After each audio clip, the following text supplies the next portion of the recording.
우리가 신앙생활에서 가장 위험한 순간이 언제일까요? 우리가 신앙생활 하다가 위험할 때가 언제일까요? 우리가 넘어졌을 때도 위험합니다.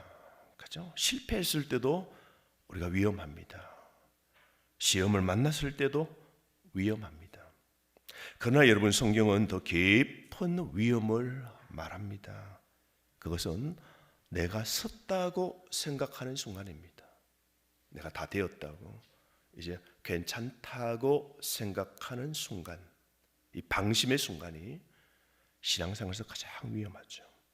나는 괜찮다, 나는 이 정도쯤이면 괜찮다, 나는 저 사람들과 나는 다르다. 바로 그때 여러분, 사람이 넘어집니다. 오늘 본문에서 바울은 두 장면을 우리에게 보여주는데요, 하나는 경기장에서 상을 바라보고 달리는 선수입니다. 운동선수를 말하죠. 운동선수는 상을 얻기 위하여 1등, 2등, 3등 그 메달을 얻기 위하여 여러분 정말 열심히 하죠. 4년을 준비하죠. 그죠? 요즘 또 축구가 난립니다.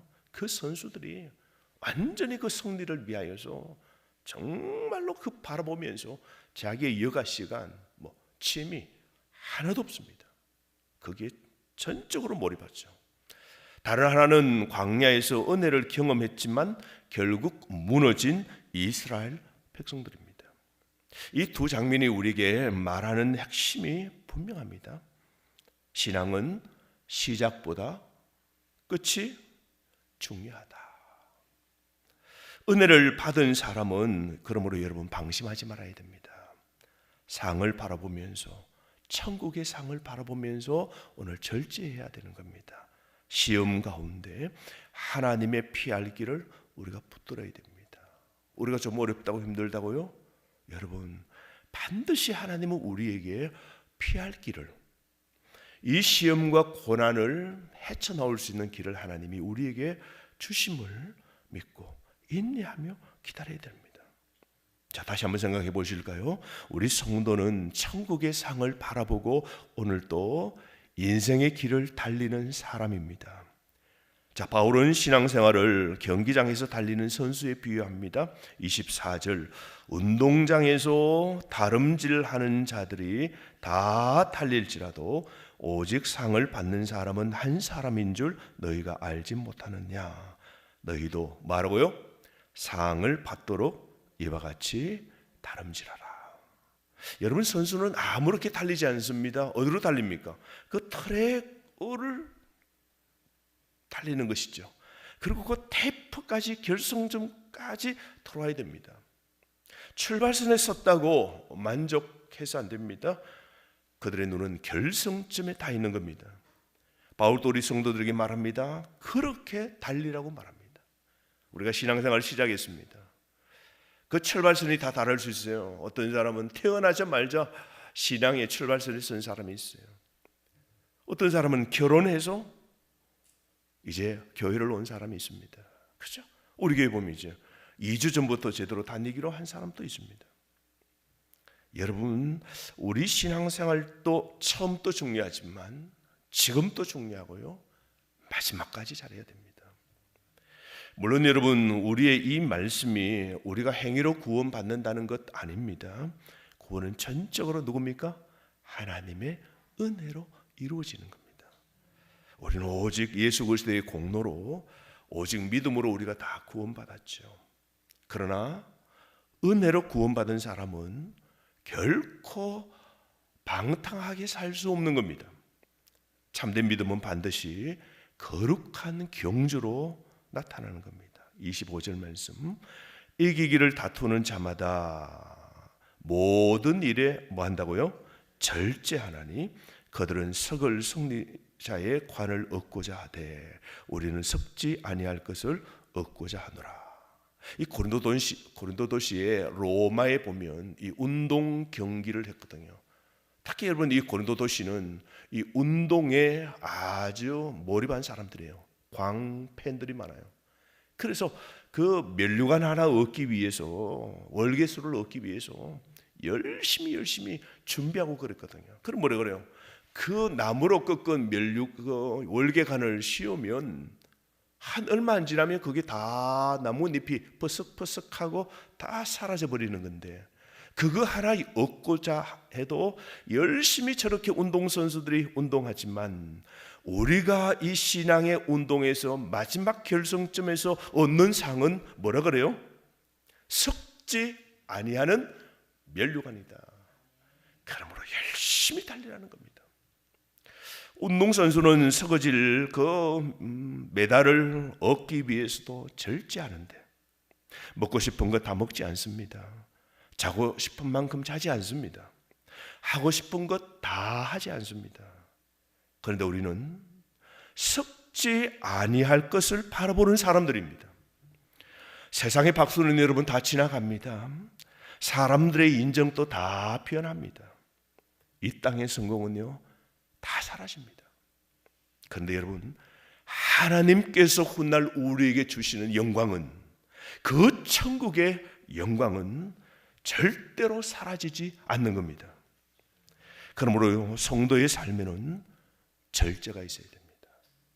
오늘 하고 싶은 것 다 하고, 다 세상 것 누리고, 다 크게 하고, 그리고는 신앙의 경주, 주의 일 조금 두 번째가 되고, 늘 일의 차선이 되고, 늘 대충 하면 상 묻지 못한다는 겁니다.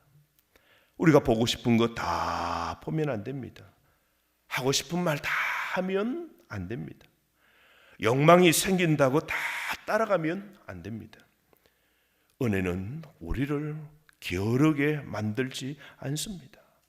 하나님의 은혜는 우리를 늘 깨고 있게 합니다. 그래서 은혜 받은 사람은 영적으로 늘 깨어 있는 거예요. 둔감하지 않습니다. 오늘 내가 드린 또 뭐예요? 마지막에 썩지 아니할 하나님의 은혜와 영광을 받음을 알고 기회를 놓치지 않습니다. 봉사의 때를 압니다. 세상 건 차선이고, 오늘 이 신앙의 경주에서 날마다 그 표대를 향하여 달려가는 삶이 되는 것이죠. 여러분, 마라톤 선수 보십시오. 그 결승선을 보지 않으면 중간에서 멈춥니다. 가다가 포기하죠. 여러분, 허걱거리지 않겠습니까? 숨도 차고 다리도 아프고 심장은 터지려 그러고 그러지만 뜁니다. 그 결승선을 바라보기 때문에 계속해서 뛰는 겁니다. 우리 성도도 마찬가지입니다. 지금의 절제가, 인내가 힘들어도 주님 앞에 서는 그날을 바라보면서 우리가 다시 달릴 수 있는 겁니다. 오늘 여러분, 내 삶에 반드시 절제해야 할 한 가지를 여러분 정하십시오. 말의 절제, 행동의 절제, 감정의 절제, 스마트폰의 절제, 욕망의 절제, 세상에 우리 뭐죠? 그 쿠팡의 절제. 세상 것은 소비하는데 빠르고 막 열심히고, 우리가 거기는 투자하는데 우리가 선교의 일에, 주님의 일에, 여기에 언제 할 거예요? 세상 것에서 우리가 절제를 하는 삶이죠. 왜요? 성도는 하고 싶은 대로 다 하고 사는 사람이 아니거든요. 주님을 위해 자신을 드리는 사람입니다. 우리는 하늘의 운동 선수자입니다. 우리의 결승선은 천국입니다. 딱 죽는 순간, 우리 인생의 이 모든 경기는, 우리 인생의 마라톤은 딱 끝나는 순간, 그 결승선에 이야, 끝까지 달렸구나. 우리의 결승 테이프를 끊는 그 자리에 우리 하나님 아버지가 우리 자녀들이 돌아오는 걸 보고 왔구나, 수고했다.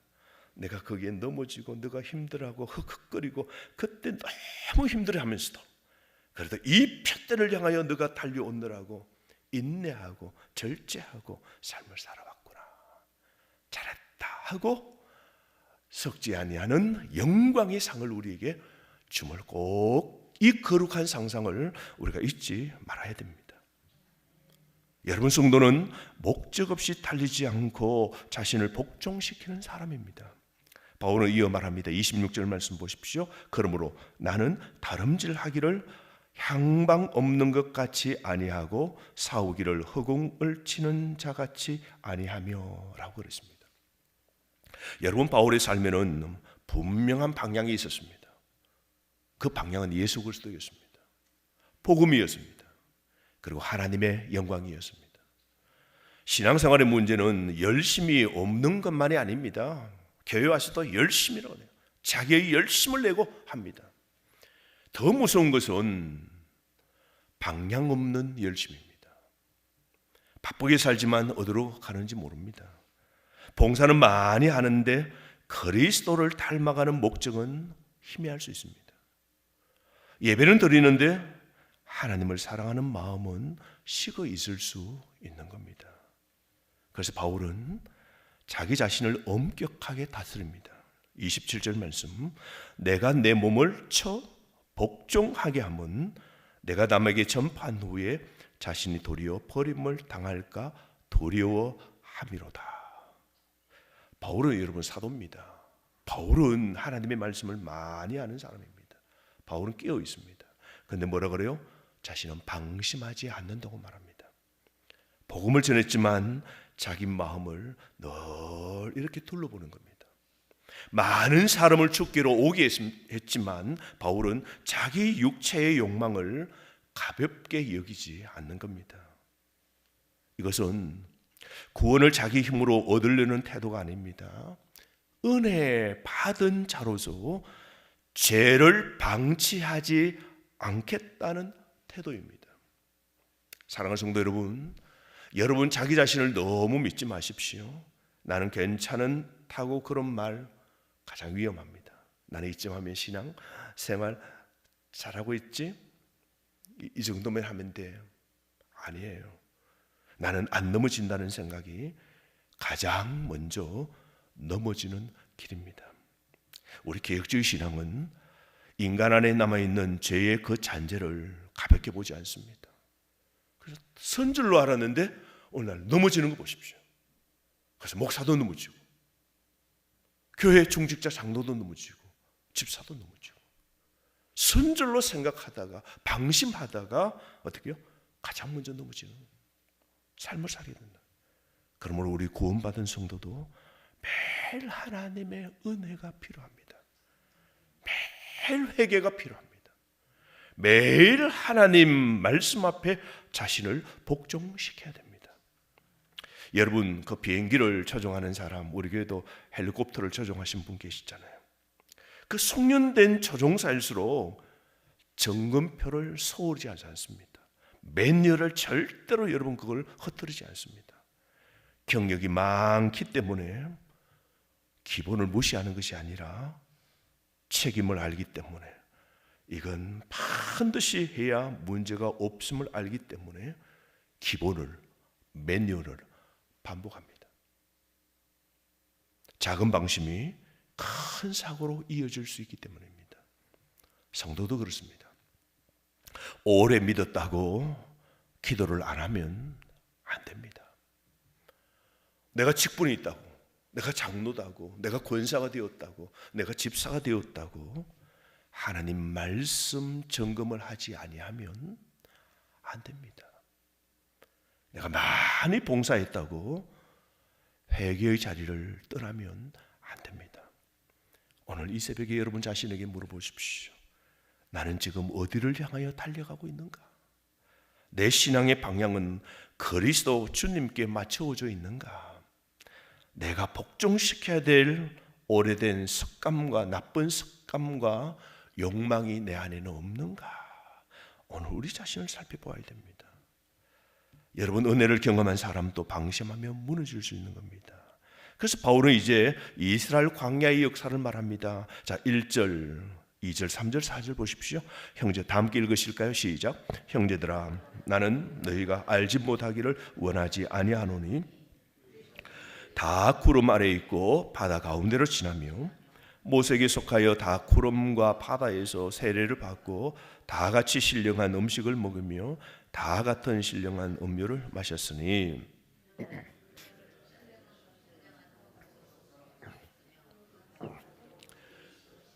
아멘. 자, 이스라엘 백성들 보십시오. 놀라운 은혜를 경험합니다. 그죠? 홍해도 건너고 하나님이 만나와 매출하기도 주시고 아말렉도 그냥 모세가 손을 들면 이기는 놀라운 걸 경험합니다. 다 하나님의 그 구름 아래 있었습니다. 그죠? 구름 기둥, 불 기둥 안에 다 있었습니다. 만나를 먹었습니다. 반석의 물도 먹었습니다.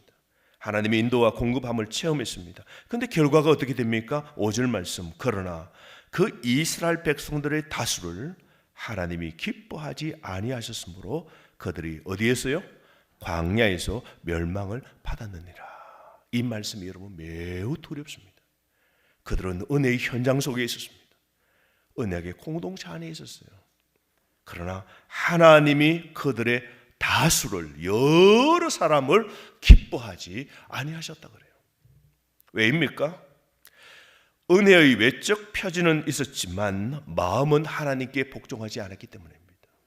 하나님의 놀라운 기적의 은혜를 경험합니다. 사업이 되고 입찰이 되고 하는 일들마다 자녀도 되고 돈도 벌고 다 되는 걸 경험합니다. 그래서 이것도 하나님이 하셨어요. 저것도 하나님이 하셨어요. 은혜의 체험이 있지만 마음은 하나님께 복종하지 않습니다. 그 말씀에 순종하지 않습니다. 말씀에 자신을 점검하지 않습니다. 교회 안에 있는 것과 그리스도 예수님 안에 있는 것하고는 다릅니다. 예배당 안에 이 앉아 있는 것과 하나님을 진실로 경외하면서 섬기면서 떨림으로 앉아 있는 것하고는 다릅니다. 신앙의 언어를 사용하고 기도하는 언어를 사용하는 것과 하나님을 진실로 순종하는 것과는 다릅니다. 6절 말씀 보십시오. 이러한 일은 우리의 본보기가 되어 우리로 하여금 그들이 악을 절교한 것 같이 절교하는 자가 되지 않게 하려 함이다. 여러분, 성경의 역사는 단순한 과거의 이야기가 아닙니다. 오늘 우리를 비추는 거울입니다. 바울은 4가지 죄를 경고합니다. 7절 우상 숭배죠.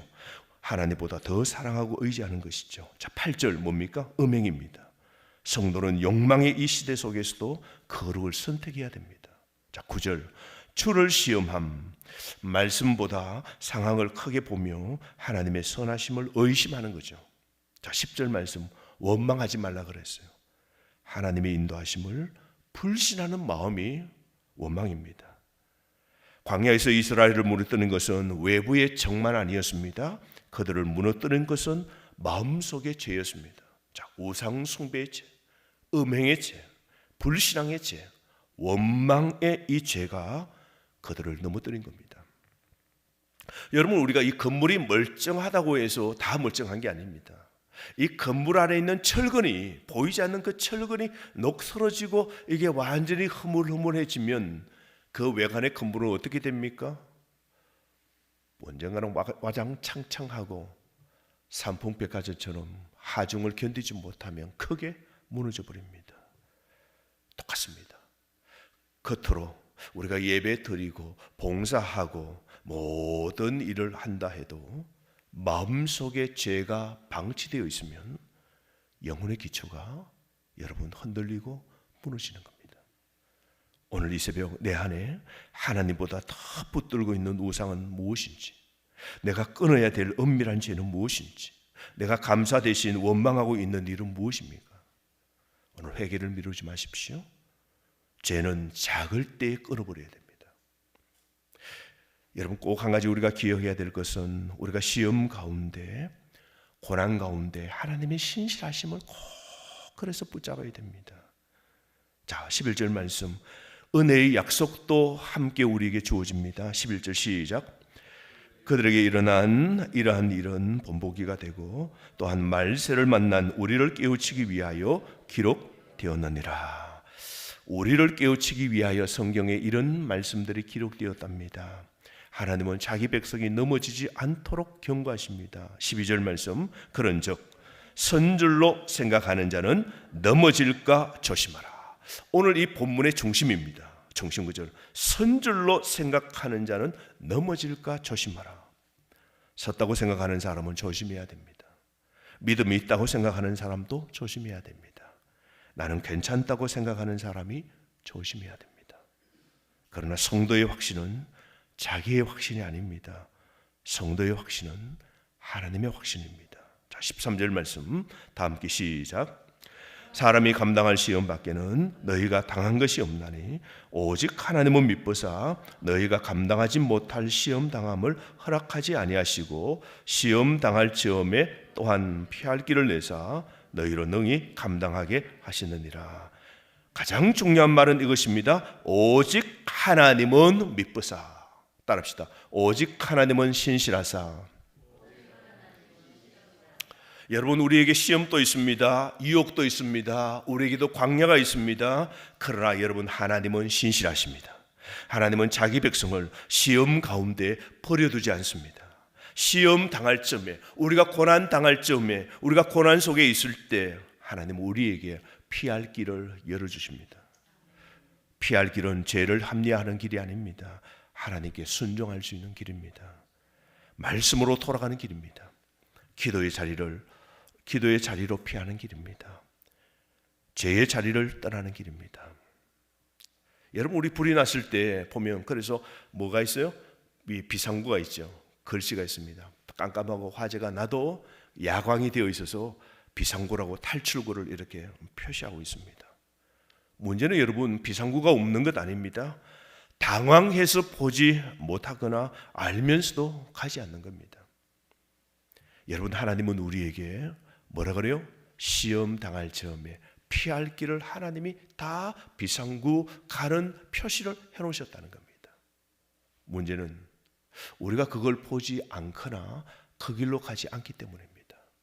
오늘 고난, 시험, 힘듦, 하나님께서 오늘 또 우리에게 가라고 순종하라고 하신 그 표시를 보고 따라가야 됩니다.